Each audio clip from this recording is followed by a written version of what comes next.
له لا مثال له ولا مماثل له سرمدي أبدي أزلي دهري تيموني لا أول له ولا آخر له ونشهد أن سيدنا وحبيبنا وكريمنا مولانا ملجانا سيدنا محمد المصطفى وعلى آله وأصحابه أجمعين أما بعد فأعوذ بالله من الشيطان الرجيم بسم الله الرحمن الرحيم فإذا سويته ونفخت فيه من روحي فقعوا له ساجدين فسجد الملائكة كلهم أجمعون إلا إبليس أبى أن يكون مع الساجدين قال يا إبليس ما لك ألا تكون مع الساجدين صدق الله العظيم وبلغنا رسوله النبي الكريم الأمين ونحن على ذلك لمن الشاهدين والشاكرين والحمد لله رب العالمين إن الله وملائكته يصلون على النبي يا أيها الذين آمنوا صلوا عليه وسلموا تسليما بلند آواز کے ساتھ درود و سلام پڑھیے الصلاۃ والسلام علیک یا رسول اللہ وعلی آلک واصحابک یا حبیب اللہ الصلاۃ والسلام علیک یا نبی اللہ وعلی آلک واصحابک یا نور اللہ الصلاۃ والسلام علیک یا جد الحسن والحسین وعلى آلك وأصحابك يا نبي الحرمين ويا إمام القبلتين ويا وسيلتنا في الدارين أدركني يا رسول الله صلى الله عليه وسلم. حاضرین محترم، آج کا جمعۃ المبارک، آج کا ہمارا موضوع ایمان کیا ہے، اس حوالے سے گفتگو ہوگی کہ کچھ لوگ یہ سمجھتے ہیں کہ شاید ایمان جو ہے وہ علم کا نام ہے کہ بہت زیادہ اگر علم حاصل کر لے تو شاید کہ ایمان کی دولت نصیب ہو جائے، لیکن ایمان علم کا نام نہیں ہے. کیوں؟ اس لیے کہ ایمان اگر علم کا نام ہوتا تو پتہ نہیں کتنے مغربی سائنسدان جنہوں نے علم کے سمندر پی لیے، لیکن باوجود اس کے ایمان سے محروم رہے. اور اگر ایمان علم کا نام ہوتا تو پھر جو دیہاتی لوگ ہیں، ہل چلانے والے، جن کو لکھنا نہیں آتا، اپنا نام لکھنا نہیں آتا اور لکھا ہوا نام پڑھنا نہیں آتا، تو وہ پھر وہ تو صاحب ایمان نہ ہوتے، مگر وہ بھی ایمان والے ہوئے. اور مفسرین نے ابو جہل کا قول رقم کیا ہے کہ ابو جہل کہا کرتا تھا کہ ہم جانتے ہیں کہ محمد صلی اللہ علیہ وسلم اللہ کے نبی ہیں، لیکن باوجود اس کے وہ ایمان نہ لے آیا. تو علم کیا ہے؟ جاننا. علم کا کیا کہ کسی چیز کو جاننا. تو آپ دیکھیں کہ تھوڑا سا پیچھے چلے جائیں کہ حضرت آدم علیہ السلام، اب ابلیس جو تھا جس کو شیطان کہتے ہیں، یہ فرشتوں کا بھی استاد تھا، اور فرشتے اس کا جھولا جھلاتے تھے. تو یہ استاد تھا. تو اللہ پاک نے حکم دیا کہ اے ابلیس سب فرشتوں کو حکم دیا فَإِذَا سَوَّيْتُهُ وَنَفَخْتُ فِيهِ مِن رُّوحِي اللہ پاک نے فرمایا کہ جب میں آدم علیہ السلام کو بنا لوں جب میں آدم علیہ السلام کا ذہنی پیکر بنا لوں بشری پیکر بنا لوں پھر جب میں اس کے اندر اپنی روح پھونکوں اپنی وَنَفَخْتُ فِيهِ مِن رُّوحِي اپنی روح اس میں پھونک دوں جب میں اپنی روح اس میں پھونک دوں تو فرمایا اس وقت تم سجدے میں چلے جانا پہلے نہیں کہا پہلے بشری پیکر بنایا پہلے بشری پیکر بنایا اس وقت نہیں کہا فرمایا کہ جب میں اپنی روح اس کے اندر پھونک دوں اور اس کے اندر چراغ روشن کر دوں تو پھر تم نے کیا کرنا ہے سب نے سجدہ کرنا ہے فَإِذَا سَوَّيْتُهُ وَنَفَخْتُ فِيهِ مِن رُّوحِي فَقَعُوا لَهُ سَاجِدِينَ بس تم نے سجدہ کرنا ہے تو ہوا کیا کہ فَسَجَدَ الْمَلَائِكَةُ كُلُّهُمْ یہ جو کلہم ہے اس کا مطلب یہ ہے کہ سب فرشتوں نے سجدہ کیا سب فرشتوں نے سجدہ کیا الا ابلیس سوائے ابلیس کے یعنی سارے فرشتے سجدے میں گر پڑے الا ابلیس سوائے ابلیس کے اب ظاہر ایک کام اللہ نے حکم دیا تھا اور اس نے اللہ کے حکم کی خلاف ورزی کی تو اب اللہ نے اپنی پیٹ میں بلایا اپنی کاکا نے بلایا اور پوچھا کہ میں نے حکم دیا تھا کہ سب فرشتوں کو حکم دیا کہ سجدہ کرو اور تم نے سجدہ کرنے سے انکار کر دیا اب بتا کہ وجہ کیا ہے اس کی ظاہر پیچھے میں وجہ تو ہونی ہے نا اب بتا کہ وجہ کیا ہے کہ تو سجدہ کرنے والوں کے ساتھ شامل کیوں نہیں ہوا قال یا ابلیس اب یہ اللہ پاک مخاطب ہوگا ابلیس کو بلایا قال یا ابلیس اے ابلیس قال یا ابلیس مالک اللہ تکون مع الساجدین میں نے حکم دیا تھا کہ آدم کو سجدہ کرو اے ابلیس تو نے سجدہ کیوں نہیں کیا اب آگے سے وہ جواب دے رہا قال لم اقل لاسجد لبشر کہ میں اسے سجدہ کروں جو بشر ہے تو آج بھی جس کی نگاہ بشریت تک جاتی ہے اور آگے نہیں جاتی وہ ابلیس کی پیروی کرتا ہے اور جس کی نگاہ گزر جاتی ہے بشریت سے گزر کر آگے مرادیت تک چلی جاتی ہے وہ فرشتوں کی مانند ہو جاتا ہے فرمایا کہ قال لم اقل لاسجد لبشر اے ابلیس تو سجدہ کرنے والوں کے ساتھ کیوں نہیں سجدہ کیا اس نے کہا کہ میں اسے سجدہ کروں جو بشر ہے تو نے اس کو بجتی ہوئی مٹی سے پیدا کیا بنایا تو میں اس کو سجدہ نہیں کرتا یعنی اس کے علم کی دلیل تھی اس دلیل سے یہ پتا چلتا ہے کہ عالم تو وہ بھی جاننے والا تھا اس کے سامنے حضرت آدم علیہ السلام کا بشریت کا پیکر ہے اور رب فرمایا کہ سجدہ کرو اب وہ جانتا ہے کہ یہ بشر ہے اور اللہ نے مٹی سے بنایا ہے اس کو اس کی نگاہ آگے نہیں گئی جو اللہ پاک نے فرمایا فَإِذَا سَوَّيْتُهُ وَنَفَخْتُ فِيهِ مِن رُّوحِي پر طرف نہیں گئی نگاہ اوپر تم گئی آگے نہیں گئی اور جب فرشتوں نے دیکھا کہ ہے تو یہ بشریت کا پہچان مگر خدا نے اس کے اندر چراغ روشن کر دیا ہے انہوں نے پھر بشریت کو نہیں دیکھا انہوں نے چراغ روشن کو دیکھا اس روشن چراغ کو دیکھ لیا اور سارے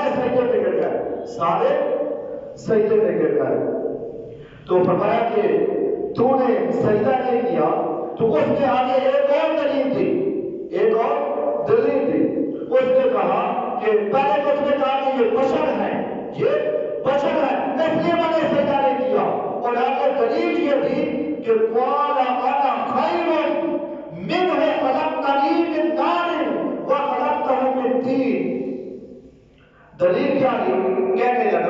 کہ باری تعالیٰ قال انا خیر، میں اس سے بہتر ہوں، انا خیر، میں اس سے بہتر ہوں، میں اس سے بہتر ہوں. کیوں؟ اس لیے کہ خلقتہ من نار وخلقتہ من طین، اس لیے بہتر ہوں کہ تو نے آدم کو مٹی سے بنایا اور مجھے تو نے آگ سے پیدا کیا.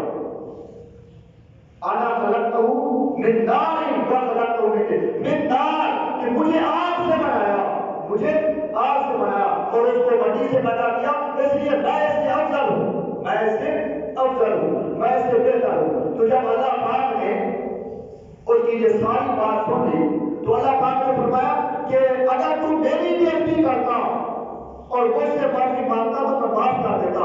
اب کیونکہ میں نے حکم دیا تھا، میں نے ایک اور بات لطیف نکتہ ہے وہ یہ سمجھ لیں کہ اللہ پاک کا حکم تھا، اللہ پاک کا حکم تھا کہ آدم کو سجدہ کرو، آدم کو سجدہ کرو. تو شیطان نے اللہ کے حکم کی نافرمانی کی، شیطان نے اللہ کے حکم کی نافرمانی کی. آج کتنے لوگ ہیں مسلمانوں کو دیکھ لیں، اللہ پاک نے حکم دیا ہے کہ نماز پڑھو، نماز پڑھو. یہ بھی ایک نکتہ بتا رہا ہوں، اللہ نے حکم دیا کہ نماز پڑھو، نماز قائم کرو، واقیموا الصلاۃ وآتوا الزکاۃ. آج کتنے لوگ ہیں جو نماز نہیں پڑھتے، نماز نہیں پڑھتے، اللہ کے حکم کی نافرمانی کرتے ہیں، اللہ کے حکم کی نافرمانی کرتے ہیں. تو نافرمانی کر کر بھی وہ مسلمان رہتے ہیں، مسلمان رہتے ہیں. تو یہاں بھی تو ابلیس نے نافرمانی کی، اللہ کے حکم کی نافرمانی کی.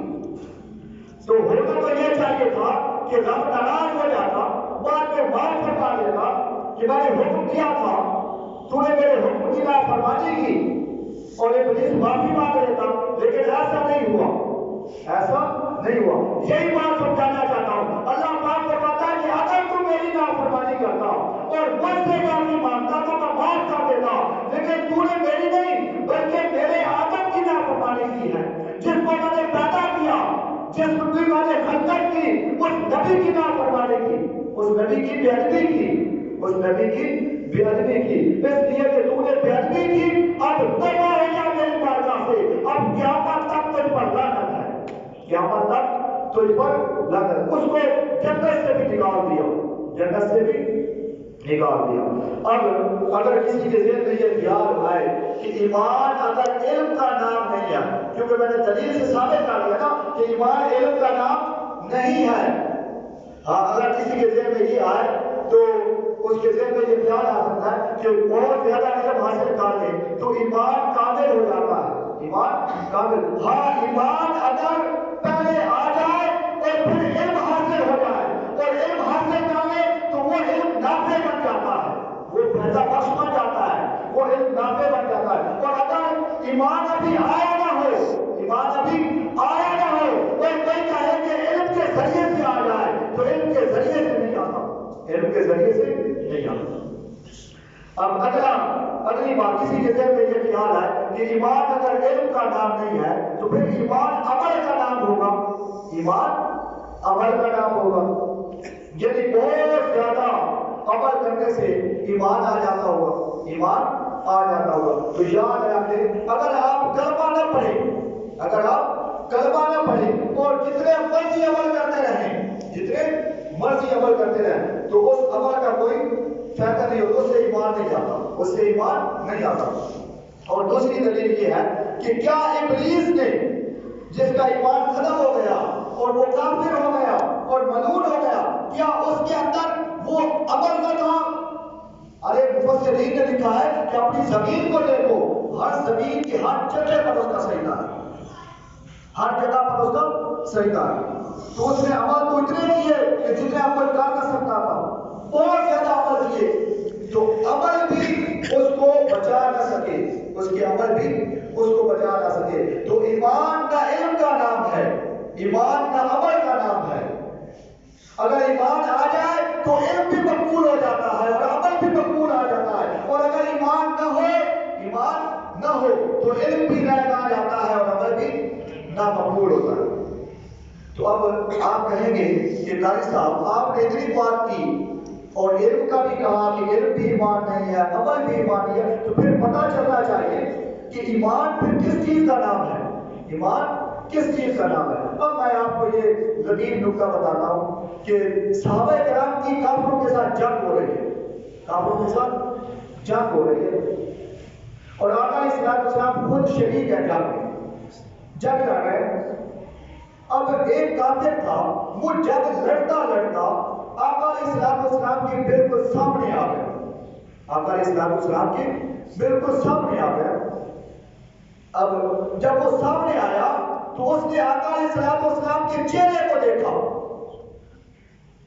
تو جب اس اتنے حسین اور خوبصورت چہرے کو دیکھا تو اس کے دل میں کچھ ہونے لگا ہے، اس کے دل میں ہے کافر، لیکن جب آقا علیہ السلام کے چہرے پر جو نگاہ پڑی تو کہنے لگا کہ اے محمد صلی اللہ علیہ وسلم، آپ بتائیں کہ اگر میں آپ کا کلمہ پڑھ لوں تو آپ مجھے کیا دیں گے، آپ مجھے کیا دیں گے؟ تو جب بھی کوئی حدیث اور قرآن کی آیت میں پڑھتا ہوں تو غور و فکر کرنے والی بات ہوتی ہے، تو یہاں غور و فکر کرنے والی بات یہ ہے کہ کافروں کے ذہن میں بھی یہ بات تھی کہ یہ جو محمد، یہ جو مسلمانوں کا نبی ہے، اگر کلمہ پڑھ لے تو یہ دیتے ضرور ہیں، اس لیے تو سوال کر رہا ہے، اس لیے تو سوال کر رہا ہے۔ اس کا سوال آپ سنیے، اس نے کہا کہ اے محمد صلی اللہ علیہ وسلم، اگر میں آپ کا کلمہ پڑھ لوں، اگر میں آپ کا کلمہ پڑھ لوں تو آپ مجھے کیا دیں گے، آپ مجھے کیا دیں گے؟ تو آقا علیہ السلام نے فرمایا کہ اگر تو کلمہ پڑھ لے، اگر تو میرا کلمہ پڑھ لے تو میں تجھے جنت کی ضمانت دیتا ہوں، اگر تو کلمہ پڑھ لے تو میں تمہیں جنت کی ضمانت دیتا ہوں، جنت کی ضمانت دیتا ہوں۔ اب یہاں بھی غور و فکر والی بات ہے، اب بتائیں، آپ سے میں پوچھتا ہوں کہ اب جنت کس کے ہاتھ میں ہے، جنت کس کے ہاتھ میں ہے؟ ارے آقا علیہ السلام نے تو رب سے بھی پوچھا بھی نہیں ہے کہ باری تعالیٰ اگر یہ کلمہ پڑھ لے تو اس پر جنت ملے گی یا نہیں ملے گی، اس نے سوال کیا کہ اگر میں کلمہ پڑھ لوں تو آپ مجھے کیا دیں گے؟ میرے اوپر اللہ نے جواب دیا کہ اگر تو کلمہ پڑھ لے تو میں تجھے جنت کی ضمانت دیتا ہوں، اگر تو کلمہ پڑھ لے تو میں تجھے جنت کی ضمانت دیتا ہوں۔ ارے یاد رکھ لیں کہ جنت کا خالق اور مالک اللہ ہے، جنت کا خالق اور مالک اللہ ہے، مگر اس کا تقسیم کرنے والا محمد مصطفیٰ ہے، اس کو تقسیم کرنے والا محمد مصطفیٰ صلی اللہ علیہ وسلم۔ تو آقا علیہ السلام نے فرمایا کہ اگر تو کلمہ پڑھ لے تو میں تجھے جنت کی ضمانت دیتا ہوں، جنت کی ضمانت دیتا ہوں۔ تو اس نے عرض کی کہ میرے آقا مجھے پھر کلمہ پڑھا دے۔ ادھر گھوڑے پہ سوار ہے، گھوڑے پہ سوار، کہا کہ کلمہ پڑھا دے۔ آقا علیہ السلام نے کلمہ پڑھایا، کلمہ پڑھا دیا۔ اس نے چاہا، اس نے سوچا کہ جس نبی کا کلمہ پڑھا ہے نیچے اتر کر اس کے قدم چوم لوں، اس کے قدم چوم لوں۔ تو بس ایک یہ کیا کہ جب وہ نیچے آنے لگا گھوڑے سے تو اس کے پیدان سے پاؤں پھسلا اور سر کے بل گرا اور شہید ہو گیا، شہید ہو گیا۔ اب دیکھیے کہ ابھی اس نے غسل نہیں کیا، ابھی اس نے غسل نہیں کیا، نماز ایک بھی نہیں پڑھی، روزہ ایک نہیں رکھا، ارے دین اسلام کا کچھ بھی نہیں سیکھا، دین اسلام کا کچھ بھی نہیں سیکھا۔ ہوا کیا کہ آقا علیہ السلام کو سوال کیا کہ میرے آقا اگر کلمہ پڑھ لوں تو آپ مجھے کیا دیں گے؟ میرے آقا نے فرمایا کہ جنت کی ضمانت دیتا ہوں۔ اس نے کلمہ پڑھا، اس نے کلمہ پڑھا اور نیچے گرا تو شہید ہو گیا، نیچے گرا تو شہید۔ اب یہ بھی ہم نہیں کہہ سکتے کہ مر گیا، یہ نہیں کہہ سکتے، نیچے گرا تو شہید ہو گیا۔ اور میرے آقا نے فرمایا کہ اے میرے صحابہ اگر کسی نے جنتی آدمی کو دیکھنا ہو تو وہ اسے دیکھے، اگر کسی نے جنتی آدمی کو دیکھنا ہو تو وہ اسے دیکھے۔ ارے اس نے تو غسل ہی نہیں کیا، اس نے تو نماز نہیں پڑھی، اب اس کا درجہ کیا ہے، اس کا مقام اور مرتبہ کیا ہے؟ ارے سارے اولیاء کرام، حتیٰ کہ حضور غوث پاک بھی کیوں نہ ہو، وہ بھی اس کے درجے سے کم ہے، اس کے درجے سے کم۔ نماز ایک نہیں پڑھی، روزہ ایک نہیں رکھا، اور درجہ کیا ملا کہ سارے اولیاء کرام مل کر بھی اس کے مقام تک، اس کے مرتبے تک نہیں پہنچ سکتے۔ یہ مقام اور یہ درجہ کس نے اس کو لے کے دیا؟ آقا علیہ السلام. کیوں؟ اس لیے کہ اس نے جب کلمہ پڑھا، سچے دل کے ساتھ کلمہ پڑھا، تو وہ صحابی بن گیا. وہ صحابی بن گیا. اور کوئی ادنا صحابی کیوں نہ ہو، کوئی اولیاء کرام بھی اس کے درجے تک نہیں پہنچ سکتا. کیوں؟ اس لیے کہ وہ صحابی بن گیا. وہ صحابی بن گیا. تو حاضرین بولا اسی طرح کہ آقا علیہ السلام نے مشرکین اور کافرین کو بلایا اور فرمایا کہ اے ابو جہل، اگر میں کہوں کہ پہاڑ کی پچھلی جانب دشمن کا لشکر کھڑا ہے، دشمن کا لشکر کھڑا ہے اور تم پر حملہ کر دے گا، تم پر حملہ کر دے گا، تو کیا تم میری بات مان جاؤ گے؟ تم میری بات مان جاؤ. یہ سارے کھڑے ہیں، یہ قریش مکہ سارے کھڑے ہیں. اور آقا علیہ السلام فرما رہے ہیں دعوت دی اور بلایا تو فرمایا کہ اگر میں کہوں کہ پہاڑ کی پچھلی جانب دشمن کا لشکر کھڑا ہے، کیا تو مان جائے گا؟ تو ابو جہل نے کہا کہ اے محمد صلی اللہ علیہ وسلم، آپ کو ہمیشہ سچا مانا ہے، آپ کو ہمیشہ سچا مانا. آپ نے کبھی جھوٹ نہیں بولا، آپ نے کبھی جھوٹ نہیں بولا. اس لیے میں نے شروع سے کہا کہ ابو جہل بھی جانتا تو تھا، ابو جہل بھی جانتا تو تھا. اس نے کہا، ابو جہل نے کہا کہ آپ کو ہمیشہ سچا مانا ہے، سچا پایا ہے، سچا پایا. آپ نے کبھی جھوٹ نہیں بولا. اگر آپ کہیں گے تو ہم مان جائیں گے، ہم مان جائیں گے. تو آقا علیہ السلام نے فرمایا کہ ابو جہل، اگر میں کہوں کہ پہاڑ کی پچھلی جانب دشمن کا لشکر کھڑا ہے اور تو خود چلا جائے اور جا کے اس لشکر کو دیکھے اور تمہیں وہ لشکر نظر نہ آئے، تمہیں وہ لشکر نظر نہ آئے، تو پھر میرے بارے میں کیا خیال کرے گا؟ میرے بارے میں کیا کہے گا؟ تو ابو جہل نے جواب دیا. ابو جہل نے کہا کہ اے محمد صلی اللہ علیہ وسلم، ہم کافر ہیں مگر بغیرت نہیں ہے. اگر میں خود بھی چلا جاؤں اور جا کے دیکھوں اور مجھے وہ لشکر نظر نہ آئے، تو پھر بھی میں اپنے ساتھیوں کو آگے بتاؤں گا کہ میں اندھا ہو گیا ہوں، محمد عربی سچا ہے، میں اندھا ہو گیا ہوں، محمد عربی سچا. یعنی اتنی صداقت کو مانتے تھے، صداقت اتنی مانتے تھے کہ اگر میں خود بھی چلا جاؤں اور جا کے دیکھوں اور مجھے وہ لشکر نظر نہ آئے، پھر بھی میں اپنے ساتھیوں کو، اپنے لوگوں کو یہ بتاؤں گا کہ مجھے نظر نہیں آیا، میں اندھا ہو گیا ہوں، محمد پھر بھی سچا ہے صلی اللہ علیہ وسلم، محمد عربی صلی اللہ علیہ وسلم پھر بھی سچے ہیں. تو جب اس کا یہ جواب سنا تو اب آقا علیہ السلام کی دلیل سنیں، دلیل سنیے. آقا علیہ السلام نے فرمایا کہ ابو جہل، جس طرح بن دیکھے اس لشکر کو مان رہا ہے جس کو تو نے اپنی آنکھوں سے دیکھا نہیں، جس کو تو نے اپنی آنکھوں سے دیکھا نہیں، اسی طرح بن دیکھے اور میرے اوپر اعتماد کر کے اور مجھے سچا مان کر اس خدا کو مان لو جس کو تم نے دیکھا نہیں. اس خدا کو، اس ایک خدا کو مان لو جس کو تم نے دیکھا نہیں، جس کو تم نے دیکھا نہیں.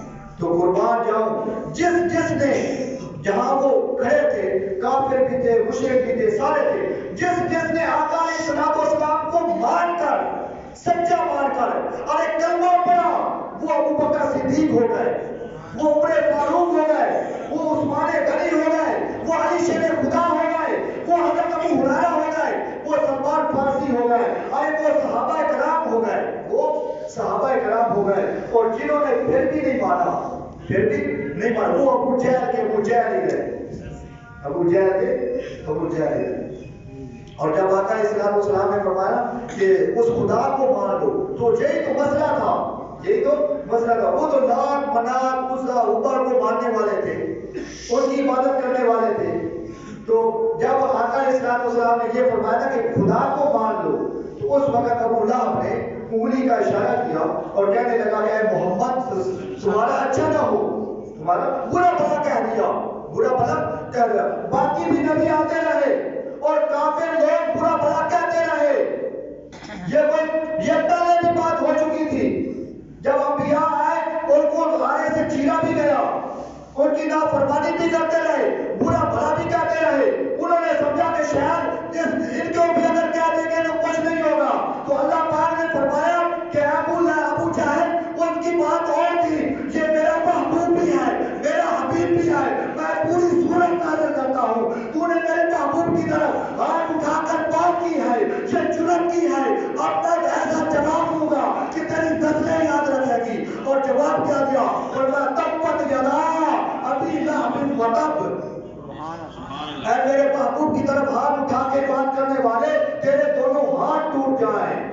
تیرے دونوں ہاتھ ٹوٹ جائیں، تو تباہ و برباد ہو جائے۔ آقا علیہ السلام نے جواب نہیں دیا۔ یہ بات غور و فکر کرنے والی ہے۔ آقا نے جواب نہیں دیا۔ ارے آقا نے تو اس وقت بھی جواب نہیں دیا تھا جب طائف گئے اور انہوں نے پتھروں کی بارش کر دی اور آقا علیہ السلام کا خون بہ رہا ہے، پورے جسم سے خون بہ رہا ہے اور ادھر سے خدا کو جلال آتا ہے۔ فرماتا ہے کہ اے اسرائیل، فرماتا ہے کہ اے اسرائیل، اے فرشتے کو لے جا، اے پہاڑے والا فرشتہ تو آ جا اور جبرائیل کے ساتھ جا، جبرائیل کے ساتھ جا اور میرے محبوب سے پوچھ کہ اگر تو اس بستی کو تباہ برباد کرنا ہے تو پہاڑے والا فرشتہ اس کو کہا کہ اس کو فرمایا کہ اس کو اوپر اٹھا لے اور نیچے زمین پر مار تاکہ قیامت تک کوئی فرق پیدا نہ ہو، کوئی فرق پیدا نہ ہو۔ اس رب کو جلال آیا، اس رب کو جلال آیا۔ اور ادھر آقا علیہ السلام کا حال کیا ہے؟ خون بہ رہا ہے، خون بہ رہا ہے اور ادھر سے جبرائیل آتا ہے، ساتھ پر پہاڑے والا فرشتہ آتا ہے اور جبرائیل آگے بڑھ کے کہتے ہیں کہ یا رسول اللہ صلی اللہ علیہ وسلم، یہ پہاڑے والا فرشتہ ساتھ آیا ہے، اگر آپ حکم فرمائیں، آپ کے ایک حکم، آپ کے لب ہلنے کی دیر ہے، آپ کے لب ہلنے کی دیر ہے، آپ حکم فرمائیں تو اس بستی کو جو دونوں پہاڑوں کے درمیان ہے اس کو پیس دیں، اس کو پیس دیں، یا پھر آپ حکم فرمائے کہ اس بستی کو پہاڑے والا فرشتہ اوپر اٹھائے اور نیچے زمین پر مارے تاکہ قیامت تک کوئی فرق پیدا نہ ہو۔ وہ یہ کہہ رہے ہیں اور میرے آقا قربان جب میرے آقا پسینہ بھی خون بھی پوچھتے ہیں، خون بھی پوچھتے ہیں اور فرماتے ہیں کہ میں ان کے لیے زحمت بن کے نہیں، رحمت للعالمین بن کر آیا، میں ان کے لیے بد دعا کرنے والا نہیں، اگر دعا کرتے تھے تو تباہ برباد ہو جاتے، تباہ برباد، میں ان کے لیے بد دعا کرنے والا نہیں بلکہ دعاؤں کو کرنے والا ہے، فرمایا کہ دعا کرنے والا آیا، دعا کرنے والا ہے۔ تو حاضرین محترم، بتانا یہ چاہتا ہوں کہ آقا علیہ السلام کا حسن اخلاق کیسا تھا۔ ایک بری عورت ہے بھی کافر، ہے بھی کافر، اس کے بعد بہت بڑی وزنی گانٹ ہے، وہ اٹھا نہیں سکتی، وہ اٹھا نہیں سکتی، اور قریب سے آقا علیہ السلام کا گزر ہوا۔ آقا علیہ السلام نے فرمایا کہ اے بی بی، اے ماں، میں اٹھا لوں اور تمہارے گھر پہنچا دوں، تمہارے گھر پہنچا دوں؟ تو اس نے کہا کہ بیٹا اگر یہ کرے گا تو بھلا ہوگا، آپ کو شکریہ ہوگا، آپ اٹھائیں لے جا کر۔ تو آقا علیہ السلام نے اپنے سر انور پر رکھی اور گھر پہنچا دی۔ جب گھر پہنچا دی، آقا علیہ السلام آنے لگے تو اس بوڑھی عورت نے کہا کہ اے بیٹا، تو خوبصورت جوان ہے، تجھے دیکھ کر دل خوش ہوا ہے، ایک نصیحت کرنا چاہتی ہوں، تمہیں ایک نصیحت کرنا چاہتی ہوں۔ اور نصیحت کیا کرنا چاہتی ہوں؟ میرے آقا نے فرمایا کہ کر دے نصیحت، اے بوڑھی ماں نصیحت کر۔ تو اس نے نصیحت کیا کی؟ اس نے کہا کہ میں نے سنا ہے کہ مکہ میں ایک جادوگر آیا ہے۔ اب بات بھی آقا علیہ السلام کی ہو رہی ہے، بات بھی آقا کی ہو رہی ہے اور جادوگر بھی کہہ رہی ہے، جادوگر بھی کہنے لگی کہ مکہ میں ایک جادوگر آیا ہے اور جو بھی اس کے سامنے آتا ہے تو اپنا دین بھول جاتا ہے، اس کا کلمہ پڑھ کے مسلمان ہو جاتا ہے، اس کا کلمہ پڑھ کے مسلمان ہو جاتا ہے۔ بس ایک ہی نصیحت ہے کہ کبھی اس کے سامنے نہ جانا۔ آقا علیہ السلام سن بھی رہے ہیں اور مسکرا بھی رہے ہیں، مسکرا بھی، کبھی اس کے سامنے نہ جانا، یہ بوڑھی بات ہے، کبھی اس کے سامنے نہ جانا۔ تو آقا علیہ السلام مسکرا پڑے اور جب جانے لگے تو پھر اس نے کہا کہ آپ اپنا تعارف تو کرا دیں، آپ ہیں کون، اپنا تعارف تو کرا دیں۔ تو آقا علیہ السلام نے فرمایا کہ اے بوڑھی ماں، جس کو لوگ جادوگر کہتے ہیں میں وہ محمد عربی ہوں، جس کو لوگ جادوگر کہتے ہیں میں وہی ہوں۔ جب اس بوڑھی عورت نے سنا کہ وہ آپ ہیں، اسی وقت کلمہ پڑھ کے مسلمان ہو گئے، کلمہ پڑھ کے مسلمان ہو گئے۔ تو بتانا یہ چاہتا ہوں، ایک ہی جملے میں بات ختم کر رہا ہوں۔ آپ کہیں گے کہ تو پھر ایمان بتایا نہیں کہ ایمان ہے کیا؟ ایمان نہ علم کا نام ہے، ایمان نہ عمل کا نام ہے، ایمان خدا کی عزت کی قسم، حضور کی محبت اور ادب کا نام ہے، حضور علیہ السلام کی محبت اور ادب کا نام ہے۔ اور صحابہ کرام کے پاس بھی یہی راز تھا، یہی راز تھا۔ وہ ابو بکر صدیق رضی اللہ تعالیٰ عنہ کو محبت کا عالم کیا تھا کہ ان کا بیٹا میدان بدر میں کہتا ہے کہ ابا جان آپ کی گردن 3 بار میری تلوار کے نیچے آئی لیکن میں نے آپ کو بات سمجھ کر چھوڑ دیا۔ حضرت ابو بکر صدیق نے جواب دیا کہ بیٹا شکر کر تیری گردن میری تلوار کے نیچے نہیں جائے. تو آپ نے فرمایا بیٹے نے عرض کی کہ آپ باپ ہو کر مجھے نہ چھوڑ دے. تو آپ نے جواب دیا ویسے تو بیٹا بن کے نہیں بلکہ میرے نبی کا دشمن بن کے آیا تھا. میں باپ بن کے نہیں بلکہ اپنے نبی کا غلام بن کے آیا تھا. خدا کی عزت کی قسم جس کے قبضہ قدرت میں میری جان ہے, اگر تیری گردن میری تلوار کے نیچے آتی میں تیرے اتنے ٹکڑے کرتا کہ دنیا گر نہ سکتی اور دنیا کو یہ پتہ چل جاتا کہ رشتے توڑ کے گزارا ہو سکتا ہے, محمد عربی کو چھوڑ کے گزارا نہیں ہو سکتا. وہ اپنی محبت کو اول میں رکھتے تھے, شروع میں رکھتے, باقی ساری باتیں بعد میں رکھتے تھے. کیوں؟ انہوں نے آقا علیہ السلام کے ساتھ بچپن گزارا تھا, آقا علیہ السلام کے ساتھ صدق تھی اور آقا علیہ السلام کا فرمان سنا تھا لا یؤمن احدکم حتی اکون احب الیہ من والدہ وولدہ والناس اجمعین. اس وقت تک تو کوئی آدمی مومن نہیں ہو سکتا جب تک کہ اپنے والدین سے بڑھ کر, اولاد سے بڑھ کر, ہر چیز سے بڑھ کر مجھ سے محبت نہ کرے, مجھ سے محبت نہ کرے. تو اللہ تعالیٰ کی حضور دعا ہے کہ اللہ تعالیٰ اپنے محبوب کی محبت کو سمجھنے کی توفیق عطا فرمائے. وما علینا الا البلاغ.